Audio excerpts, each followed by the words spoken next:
आज से पहले 50 से 55 साल कांग्रेस ने राज किया, मैं 70 साल नहीं बोलता। ठीक है जी। 1947 से 1990 तक हमारी जो 1947 में 6ठे नंबर की अर्थव्यवस्था थी, 1947 से 1990 तक 12वें नंबर पे आ गई। कैसे आ गई? आप कहते हो राम मंदिर नहीं बनना चाहिए था, अस्पताल चाहिए, स्कूल चाहिए, IIM IIT चाहिए। आपके 1947 से टिल 2003 तक आपने कितने एम्स भारत को दिए? मात्र एक। कितनी ट्रेनें दी? शताब्दी 25। कितने आपने एक्सप्रेसवे बनाए? बता दो। कितने IIT IIM IIT बनाए? बना दो। कितने मेडिकल कॉलेज बनाए? बता दो। लेकिन 2014 के बाद हमारे को 2004 से 2009-13 तक हमारे पास 6 एम्स थे, जिसके अंदर अटल जी ने उनका वो शिलान्यास किया था और मनमोहन सिंह की सरकार में वो बने। 16 एम्स मोदी सरकार ने दिए। 8 लाइन, 4 लाइन, 16 लाइन के एक्सप्रेस, 14 लाइन के एक्सप्रेस पे मोदी सरकार बनाती है। 0 वंदे भारत थी 2014 से पहले, आज 41 से 44 वंदे भारत को दी जाती है।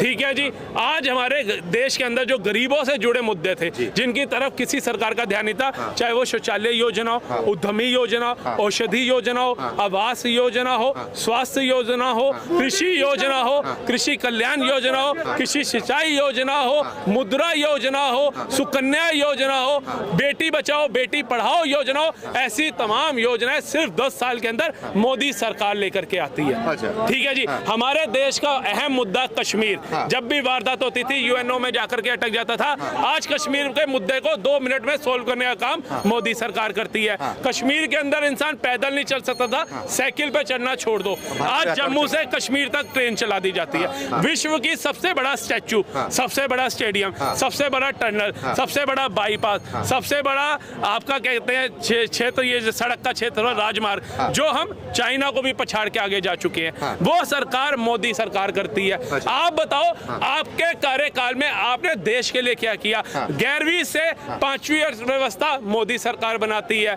जर्मनी और जापान को पछाड़ के 2027 तक का टारगेट देती है, तीसरी सबसे बड़ी अर्थव्यवस्था का। मोदी के कार्यकाल में सेंसेक्स और निफ्टी सब उछाल मारते हैं। आपके कार्यकाल में ये सब चीजें कहाँ थी? हर जगह, चाहे कोई राज्य हो, कोई पिक्चर हॉल हो, कोई ट्रेन हो, कोई ऐसी जगह जहां बम नहीं फटते थे। आज एक राज्य, एक रेल, एक होटल बता दो जहां बम फटाओ।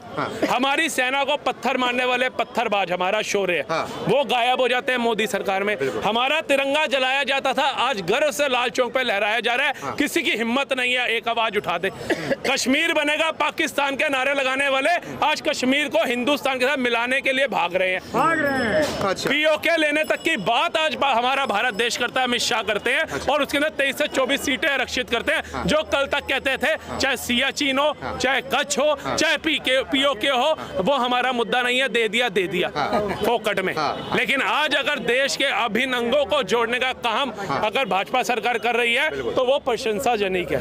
आज भारत का विश्व स्तर के ऊपर हमारी विदेश नीति अच्छा हो रही है, तो उसका भी जो प्रशंसा का कार्य है मोदी सरकार को जाता है। आप लोगों ने कहा था राम मंदिर बना तो जितने भी अरब देश है, में तेल देना बंद कर देंगे। मोदी जी ने एक चमाटा और इनको मरवाया कि जहां राम जी का अस्तित्व था, वहां पर आप राम जी का विरोध कर रहे थे, काल्पनिक बता रहे थे। अबू दुबई के अंदर राम मंदिर बन करके तैयार हुआ।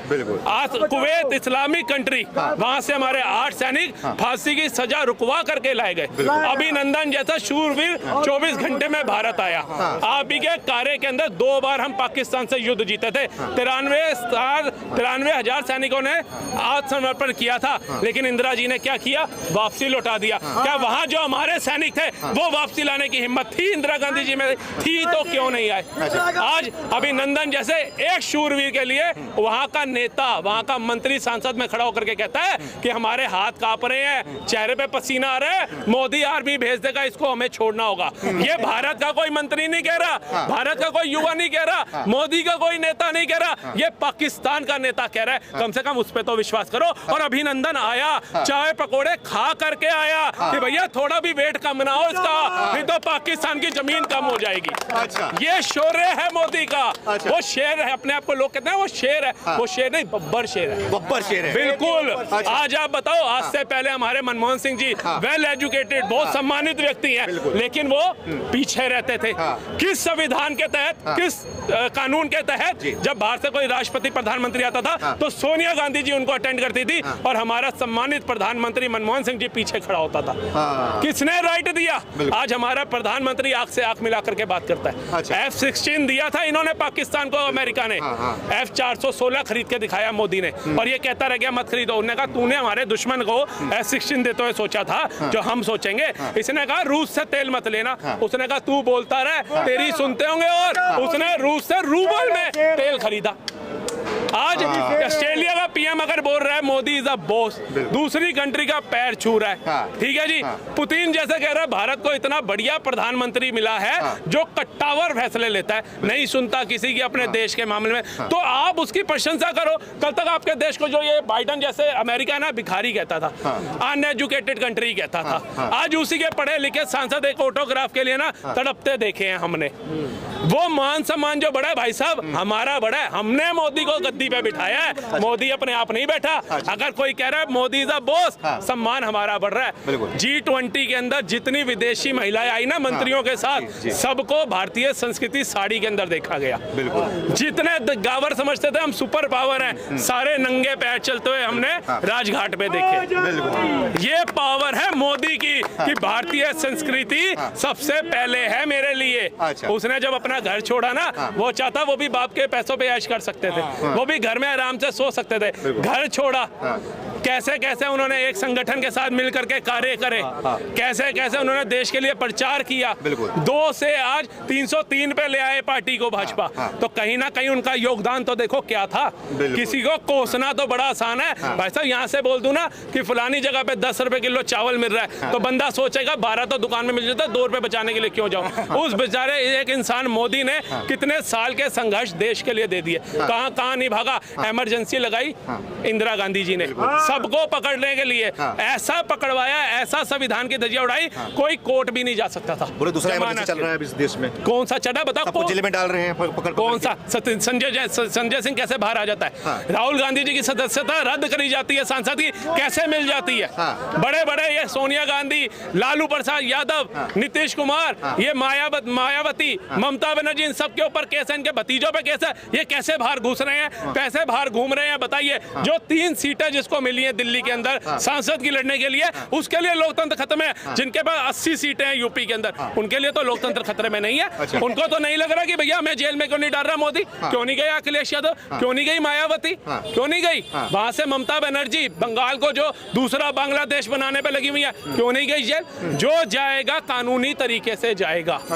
अगर मोदी तानाशाह आ गया ना, फिर हम भी कहेंगे तानाशाह। अभी तक तो वो उसके अंदर तानाशाह वाला रूप नहीं है, बता दीजिए। सिखों के साथ कदम से कदम मिला करके मोदी चलता है। अब ये पहले हिंदू मुस्लिम भाईचारा खराब किया, आज हिंदू सिख भाईचारा खराब करने पे भी 2 कदम नहीं लगा रहे। करतारपुर कॉरिडोर जी, हमारे प्रधानमंत्री जी जाते हैं उधर, खुलता है, रूपवे बन रहे हैं हेमकुंड साहिब जी के अंदर, आह्वान करते हैं, बाल दिवस 4 साहिबजादे, किसी को भी नहीं पता होगा 4 साहिबजादे थे कौन। जोरावर सिंह बाबा, बाबा फतेह सिंह, बाबा जुझार सिंह और बाबा अजीत सिंह, ये कौन थे किसी को नहीं पता होगा। ये तो पिक्चर आई 4 साहिबजादे, लोगों को पता चला, उसके बाद मोदी जी ने बताया कि भैया 4 साहिबजादे बाल दिवस के रूप में आह्वान किया जाएगा।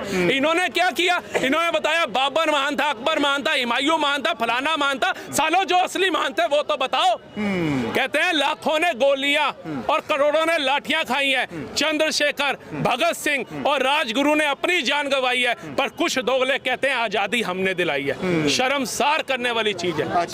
बहुत तगड़ी। कांग्रेस के बड़े-बड़े नेता, इनके परिवार के लोग शहीद हो गए आजाद कराने। कौन शहीद हुआ मैं कहता हूँ, किसी एक नेता का एक कांग्रेस पूरा परिवार धकेल दे, किसी एक ने जो अंग्रेजों से गोली खाई हो, किसी एक नेता का नाम बता दे।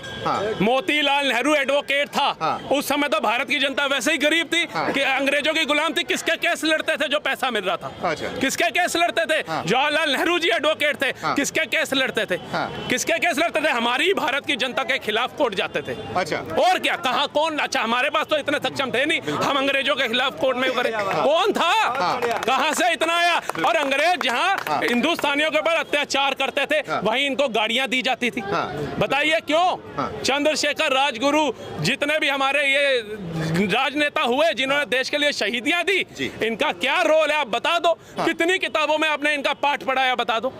ये तो सर कुछ मूवीज बन गई कि हमें पता चला भगत सिंह की क्या अहमियत थी, चंद्रशेखर जी की। कट्टर भक्त है भगत सिंह की अपनी वो बताते हैं। तो कम से कम भगत सिंह जी के लिए एक अच्छा म्यूजियम बनाया तो बता दो तो 50 साल में, उन्हीं की याद में बनाए थे। उनके जो माँ बाप बुजुर्ग जो पंजाब में रह रहे हैं, पंजाब में पूर्ण बहुमत की सरकार है, उनके लिए आपकी सरकार ने क्या किया बता दो। बाबा साहब अम्बेडकर की तस्वीर आपने, गांधी जी की तस्वीर आपने हटा दी, बाबा साहब अम्बेडकर जी की लगा दी और अपने इनकी भगत सिंह जी की लगा दी, जनता को गुमराह करने के लिए। गांधी जी का जितना अपमान आप कर रहे हो उतना तो किसी ने भी नहीं किया।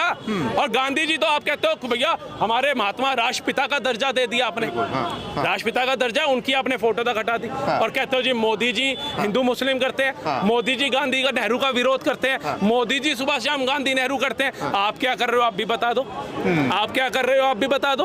वक्फ बोर्ड को 100 करोड़ देने के लिए आपके पास है, हम कहते हैं दो। हिंदू मुस्लिम भाई हमारे मन में कोई वो नहीं है। हज हाउस द्वारका में आप बनाते हो बनाओ, लेकिन आपको ये राइट किसने दिया कि मेरी नानी कहती है राम मंदिर नहीं बनना चाहिए बाबरी तोड़ के। अब दर्शन करने गए थे, अब जाएंगे ना, अब तो जेल में गए हैं भाई साहब, रामायण और भागवत गीता भी मंगवाई है इन्होंने। अब इनको पता चल रहा है, अब इनसे पूछो, अब इनसे पूछो कि जेल में क्या काम आ रहा है, भागवत गीता रामायण या वो जो दोगली राजनीति कर रहे थे बाबरी मस्जिद को लेकर। और जिन मुसलमान भाइयों को ये भड़का रहे थे, राम मंदिर तैयार हो गया, फैसला एक ही दिन दोनों का आया था, बन गई बाबरी मस्जिद, हो गई तैयार, बन गई बहुत शानदार। ये गागू घी वाली बातें हैं। अच्छा, मुस्लिम को भी पता था हर चीज इतनी आसान नहीं है।